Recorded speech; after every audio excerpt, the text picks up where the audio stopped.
Hey guys, এখন দুপুরবেলা আর আমরা এখন যাচ্ছি তরকারি আনতে, কারণ আমি আজকে আলু সুদ্ধ ভাত এনেছি, তরকারি আনিনি। তো এখন দুপুরবেলা টাইম, তাই ওকে ছোটকে আমি নিয়ে যাচ্ছি আমার সাথে। ওই সাইডে একটা মানে তোমার ধাবা টাইপের আছে, তো ওখানে যাচ্ছি। তো দেখি কি তরকারি পাওয়া যায়, ঠিক আছে?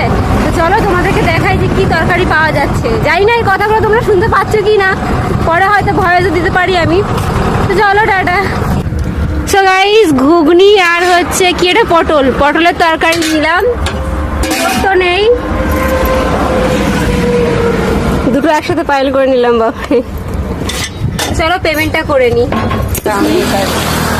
তো গাইস, আকাশের অবস্থা দেখো, মনে হচ্ছে বৃষ্টি হবে, মেঘলা মেঘলা হয়ে গেছে। তো তরকারি নিয়ে নিয়েছি, তোমাদেরকে তো দেখালাম কি তরকারি নিয়েছি। আর ছাতা তো সবসময় আমার সাথে থাকেই। দুপুরবেলা আমি অন্যদিন খাই তোমার কটার সময়, 2টোর সময় খাই। আজকে কাস্টমার অনেক ছিল বলে তাই তোমার এখন মনে হয় 2:30টা বেজে গেছে। প্রচণ্ড খিদেও পেয়ে গেছে। তো চলো যাবো, এখন খাবো। প্রচুর খিদে পেয়েছে। তোমরা আমার ভিডিওটাকে দেখো আর লাইক করো, ঠিক আছে? তো চলো, টাটা।